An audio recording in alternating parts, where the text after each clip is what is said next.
Selamat siang pemirsa, Anda menyaksikan program Apa Kabar Indonesia Siang bersama saya Gina Vita. Seperti biasa kita akan hadirkan sejumlah informasi penting dan menarik untuk Anda. Salah satunya adalah mengenai sidang pra-peradilan terhadap penetapan status tersangka terhadap Peggy Setiawan dalam kasus pembunuhan Vina dan juga Eki di Cirebon, Jawa Barat. Tapi seperti biasa, sebelum kita hadirkan informasi tersebut, kita hadirkan sejumlah informasi untuk Anda pemirsa, di mana pelaku mutilasi asal Garut, Jawa Barat yang diduga mengidap ODGJ terpaksa harus dirujuk ke Rumah Sakit Jiwa Polri Sartika Asih Bandung. Upaya itu dilakukan setelah penyidik Jatanras Polres Garut kesulitan untuk memeriksa yang bersangkutan karena tak kooperatif saat dimintai keterangan.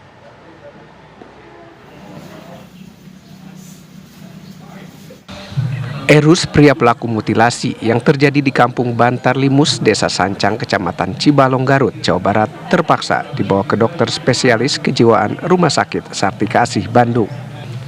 Upaya itu dilakukan karena penyidik dari Jatanras Polres Garut mengalami kendala saat proses pemeriksaan terhadap pelaku. Erus tak kunjung kooperatif saat ditanya motif, termasuk latar belakang oleh polisi. Sehingga pelaku yang diduga mengidap ODGJ ini perlu dilakukan observasi oleh dokter ahli agar polisi bisa menentukan status hukum pelaku. Kita membawa ke dokter dulu, dokter ahli, sehingga kita bisa simpulkan. Jangan yang beredar di luar adalah ini ODGJ atau sebagainya, kita belum bisa menyimpulkan hal itu. Nyambung nggak saat diperiksa petugas? Memang tidak menyambung ya, memang ada kendala ya dalam pemeriksaan, makanya kita bawa ke dokter ahli kejiwaan yang ada di rumah sakit. Hasilnya? Hasilnya untuk sementara belum ya, karena rekomendasinya akan kita observasi ke Rumah Sakit Sartika Asih. Sebelumnya insiden mutilasi terjadi pada Minggu siang kemarin di Jalan Raya Cibalong. Ada 12 potongan tubuh manusia yang terpisah di beberapa TKP di Desa Sancang, Kecamatan Cibalong. Ceceran organ tubuh manusia yang merupakan korban pembunuhan itu terbagi di antara 2 karung bekas di kantong plastik dan sisanya tergeletak di parit Jalan Raya Cibalong. Pelaku dan korban diketahui warga sekitar merupakan ODGJ karena sebelum terbunuh, warga sekitar sempat mengabadikan korban yang mengenakan sarung tanpa pakaian ditarik pelaku seolah menenteng kambing. Tak hanya itu, korban dan pelaku kerap terlihat lalu lalang di Jalan Cibalong hingga Jalan Rancabuaya, Garut. Dari Garut, Jawa Barat, Taufik Hidayah, TV One mengabarkan.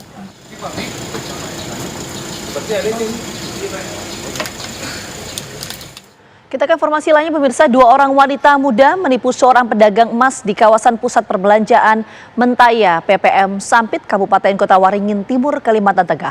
Pelaku menjual kalung tembaga yang dilapisi emas dengan harga 15 juta rupiah. Aksi penipuan oleh 2 wanita muda yang diperkirakan berusia sekitar 20 tahun terjadi pada akhir pekan lalu. Kedua pelaku menawarkan ke sejumlah toko emas di PPM Sampit, yaitu berupa sebuah kalung emas seberat 20 gram lebih dengan harga 15 juta rupiah. Aktivitas mereka terekam CCTV atau kamera pengawas. Seorang pedagang emas di pasar PPM Sampit bernama Vika tidak menyadari jika kalung yang dibelinya bukan emas murni dan hanya tembaga dilapisi emas. Korban baru menyadari ketika kalung itu akan dilebur. Sementara itu, Halida, seorang pedagang emas yang hampir menjadi korban penipuan, menjelaskan pelaku menawarkan kalung itu dengan kwitansi sebuah toko emas di Pulau Jawa. Halida yang juga merupakan keluarga korban sejak awal sudah menyadari jika kalung itu bukan emas murni, sehingga ia tidak berani membeli emas tersebut. Karena di nota itu kan tulisannya 20 gram, mungkin saya nggak mau juga nih bang, soalnya udah kelihatan itu kayak nggak emas lah kayak gitu nomornya. Kasus itu telah dilaporkan kepada aparat kepolisian setempat. Korban khawatir musibah yang menimpanya merupakan modus sindikat penipuan jual beli emas palsu. Dari Sampit, Kota Waringin Timur, Kalimantan Tengah, Didi Syahwani, TV One mengabarkan. Kita ke kabar lainnya, pemirsa, sering cekcok seorang suami di Jalan Irigasi Sipon, Kelurahan Kenanga, Cipondoh, Kota Tangerang, Banten, nekat membakar istrinya dengan menggunakan bensin. Nah, dipulang nyampe nih. Inilah detik-detik rekaman CCTV yang merekam seorang suami membakar istrinya saat korban tiba di rumah kontrakan di Jalan Irigasi Sipon, Kelurahan Kenanga, Cipondoh, Kota Tangerang, Banten pada Minggu malam. Sulistiawan dan Suci Rahmawati, pasangan suami istri ini baru 2 minggu mengontrak di rumah petakan. Keduanya sering cekcok lantaran korban cemburu melihat telepon genggam pelaku sering diketahui adanya chat dengan wanita lain. Puncaknya, pelaku kesal saat korban meninggalkan rumah tanpa pamit dengan pintu terkunci. Pelaku emosi dan membakar korban dengan bensin yang sudah disiapkan di dalam tong. Korban mengalami luka bakar di bagian muka dan tangan. Air. Oh, tadi pada ngambil air mana itu? Si Umar.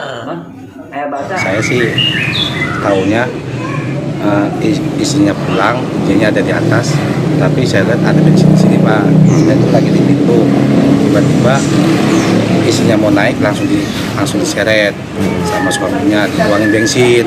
Nah saya tuh pada mau bantuin biar supaya dia jangan pada iya. Nah udah gitu tiba-tiba aja megang korek, langsung di folot, jatuh lah sih. Gitu makanya saya panik, untungnya ada warga sini langsung nilam dia tuh. Ya kalau sampai lama ya saya nggak jatuh jadi daya. Nah pas itu saya langsung bawa ke rumah sakit. Akibat peristiwa ini, korban mengalami luka bakar hingga 27% dan masih dalam perawatan rumah sakit swasta. Sementara kasus kekerasan dalam rumah tangga ini sedang ditangani Polsek Cipondoh, Polres Metro Tangerang Kota. Pelaku mungkin berdasarkan informasi awal ada miskomunikasi dengan istrinya dan dia langsung mungkin karena lagi emosi langsung menyiramkan bensin yang ada di tempat di sekitar situ, menyiramkan ke istrinya dan membakar istrinya. Dari Tangerang, Banten, Rusdi Muslim, TV One mengabarkan. Dituang bensin begitu ya.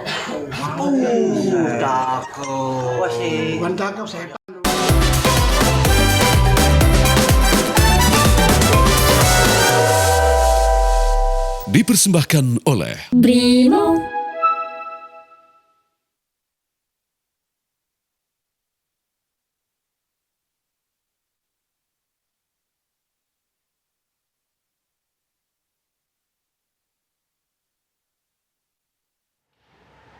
Pemirsa, musim libur sekolah telah tiba. Tentu wahana permainan akan menjadi destinasi favorit bagi anak-anak. Nah, di Binjai, Sumatera Utara ini ada lokasi wahana permainan bernama Wisata Bistro Binjai yang bisa jadi pilihan untuk berlibur dengan keluarga. Di destinasi wisata di Bistro Binjai ini pemirsa, ada belasan wahana yang bisa Anda nikmati bersama dengan keluarga. Mulai dari wahana berkuda, flying fox, hingga bioskop virtual reality. Harga tiket per wahananya juga cukup terjangkau ya, dibanderol dari mulai Rp15.000 sampai Rp35.000 saja. Untuk Anda yang ingin berlibur di luar kota Medan, lokasi wisata di kota Binjai yang tak jauh dari pusat kota Medan ini bisa jadi pilihan Anda.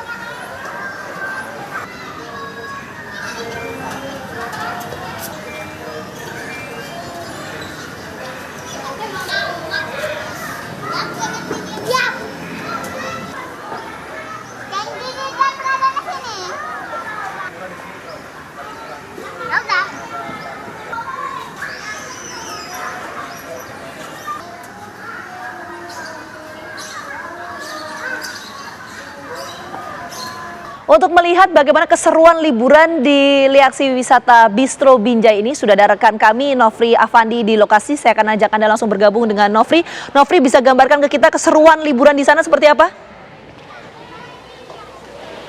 Ya, Ginavita dan juga pemirsa, tentu dengan banyaknya lokasi wahana permainan yang tersedia di Bistro Binjai ini akan menambah keseruan untuk anak-anak yang sedang berlibur sekolah. Di mana pemirsa, saya merekomendasikan salah satu lokasi wisata di sini yang bisa menjadikan sebagai hiburan untuk anak-anak Anda yang telah penat bersekolah dan di musim libur sekolah ini ingin bermain banyak wahana. Di sini pemirsa terdapat belasan ataupun sekitar hampir 20 wahana yang tersedia yang bisa dinikmati dengan harga tiket yang cukup terjangkau, mulai dari Rp15.000 hingga Rp35.000.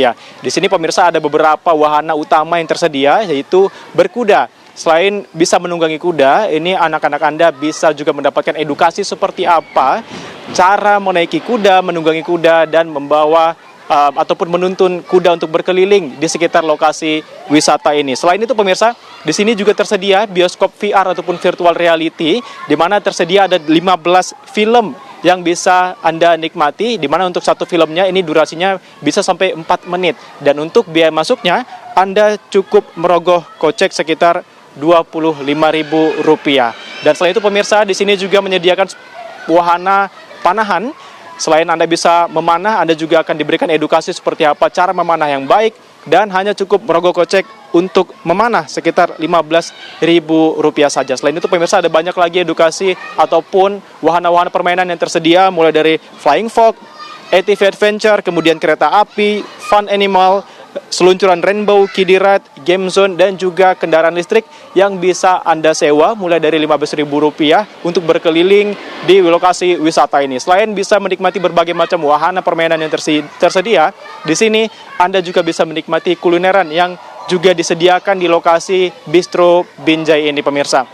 Dan selain itu pemirsa, anak-anak juga bisa memberikan makan untuk hewan-hewan yang ada di sini, terutama kuda. Seperti di belakang saya saat ini, anak-anak sedang memberikan makan kuda berupa wortel yang dapat dibeli juga di lokasi ini untuk menambah keseruan liburan Anda bersama anak-anak di musim libur sekolah ini. Lokasi wisata Bistro Binjai ini pemirsa dibuka mulai 8.30 pagi waktu Indonesia Barat dan tutup pada 22.00 waktu Indonesia Barat. Dan pemirsa, di sini Anda tidak perlu membayar biaya masuk dan juga biaya parkir, dan silakan masuk bebas menikmati wahana permainan, tinggal membeli tiket ataupun membeli makanan yang tersedia di sini. Demikian, saya kembalikan ke Ginevita di studio. Baik, terima kasih Novria Fandi, selamat bertugas sekaligus selamat liburan sedikit-sedikit di sana ya. Terima kasih banyak atas laporannya.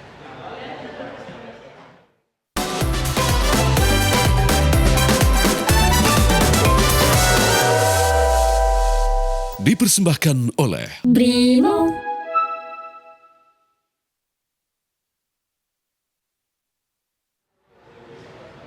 Jangan kemana-mana pemirsa, apa kabar Indonesia Siang mulai hadir saat lagi untuk Anda. Tetaplah bersama kami.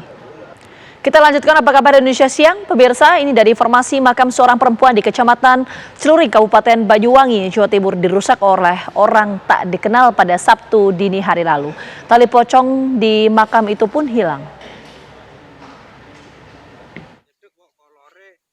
Warga Desa Pelampang Rejo, Kecamatan Celuring, Kabupaten Banyuwangi, Jawa Timur digegerkan dengan peristiwa pembongkaran makam seorang perempuan pada Sabtu dini hari lalu. Saat pertama kali ditemukan, makam dalam kondisi sudah berantakan. Yang mengejutkan, tali pocong yang ada di makam tersebut sudah hilang dicuri. Sementara organ tubuh mayat tampak masih utuh. Setelah dilaporkan ke pihak kepala desa dan kepolisian, secara bersama-sama langsung dilakukan pemeriksaan. Setelah kami bersama-sama dengan warga dan juga keluarga bersepakat untuk melihat bersama-sama, mengecek bersama-sama, oh ternyata tidak terjadi kehilangan untuk mayatnya sendiri. Sedang berarti untuk yang diambil kemarin itu hanya tali mayatnya saja, 3 tali mayat, tetapi untuk organ tubuh dari si mayat tersebut masih semuanya utuh. Terus saya mau pulang ke barat lewat sini. Tahu-tahu saya nengok ke barat. Nah, itu makamnya anaknya Pak Katimin kok berserakan tanahnya. Saya kaget. Saya ini mimpi apa nyata gitu. Lalu saya mendekat pun langkah saya itu seperti berat tuh langkah saya. Belum diketahui secara pasti apa motif dari aksi pembongkaran makam atau pencurian tali pocong ini. Namun diduga aksi pencurian tali pocong ini untuk keperluan hal gaib bagi yang melakukannya. Hingga saat ini polisi masih melakukan upaya penyelidikan terkait siapa yang melakukan pembongkaran. Meski tak ada kerugian material terkait kasus ini, namun aksi pembongkaran ini sangat meresahkan masyarakat setempat. Dari Banyuwangi, Jawa Timur, Happy Octavia, TV One mengabarkan. 4 hari dikabarkan hilang, seorang pemuda asal Palopo ditemukan tewas mengambang oleh tim SAR di pinggir sungai Sadan di Kabupaten Tanah Toraja, Provinsi Sulawesi Selatan. Korban ditemukan di sekitar bendungan perusahaan PT Malea, sekitar 3 km dari titik awal korban pertama dinyatakan hilang pada 4 hari lalu saat dirinya berenang dengan beberapa rekannya. Korban yang ditemukan dalam kondisi sudah tidak bernyawa tersebut kemudian langsung dievakuasi ke Rumah Sakit Laki Padada untuk dilakukan pembersihan. Korban dilaporkan tenggelam saat berenang di Sungai Sadan di Kelurahan Sandabilik, Kecamatan Makali Selatan pada Jumat 28 Juni 2024 lalu dan baru ditemukan pada hari keempat saat tim SAR gabungan melakukan pencarian dengan cara menyisir pinggiran sungai sambil melakukan teknik ombak buatan.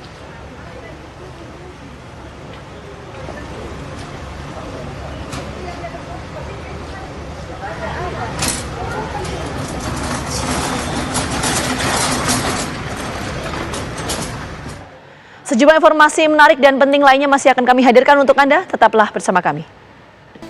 Pemirsa, penerimaan peserta didik baru tahun 2024 bermasalah di sejumlah daerah. Misal di Tegal, Jawa Tengah, puluhan warga menggeruduk sebuah sekolah lantaran curiga adanya dugaan kecurangan dalam sistem tersebut. Sementara salah satu sekolah di Madiun, Jawa Timur hanya mendapatkan 4 orang calon siswa baru. Puluhan warga dari 2 desa menggeruduk SMK Negeri 1 Warureja, Kabupaten Tegal, Jawa Tengah. Warga curiga akan adanya dugaan kecurangan dalam proses pendaftaran peserta didik baru atau PPDB yang digelar pihak sekolah. Kecurigaan itu berawal dari banyaknya anak dari Desa Sigentong dan Desa Sidamulya, Kecamatan Warureja, tidak diterima di sekolah tersebut. Padahal letak SMK Negeri 1 Warureja sangat dekat dengan kedua desa itu. Total ada 44 anak dari 2 desa itu yang hendak mendaftar, namun hanya 14 anak saja yang diterima.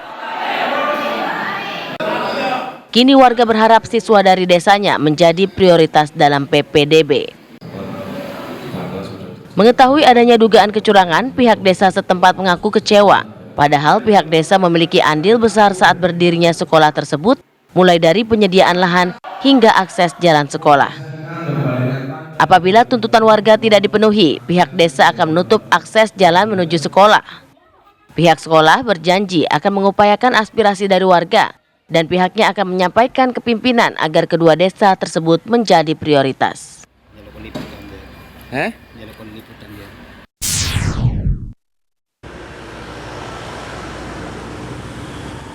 Puluhan wali murid warga desa Kepatihan, Kecamatan Jombang, Kota Jombang, ramai-ramai mendatangi kantor Kepala Desa Kepatihan. Para wali murid ini melakukan protes kepada Kepala Desa karena anak-anak mereka gagal masuk di SMP Negeri 1 Jombang yang berlokasi di Desa Kepatihan. Kegagalan masuk ke SMP Negeri 1 Jombang lantaran aturan zonasi. Rata-rata tempat tinggal mereka lebih dari 1.300 meter dari lokasi SMP Negeri 1 Jombang. Mereka tak menerima kegagalan ini karena SMP Negeri 1 tersebut berlokasi di Desa Kepatihan. Aksi protes wali murid ini memang telah terlambat karena saat ini seluruh murid baru yang diterima telah tuntas daftar ulang. Kini aksi para wali murid ini lebih pada kekecewaan saja terhadap kebijakan zonasi yang dinilai tidak adil bagi warga desa yang sama dengan lokasi sekolah. Ya wes, pokoknya saya minta restunya ya.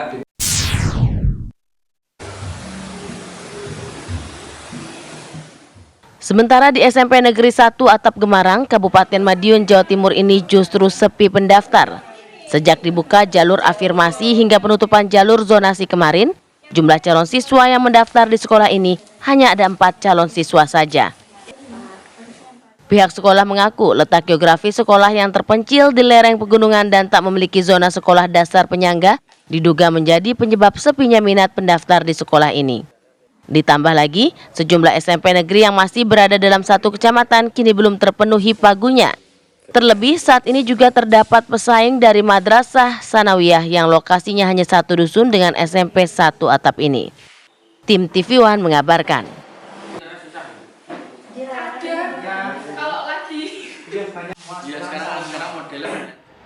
Informasi tadi sekaligus mengakhiri perjumpaan kita di Apa Kabar Indonesia siang hari ini. Kata saya Gina Vita pamit undur diri. Selamat siang, sampai jumpa.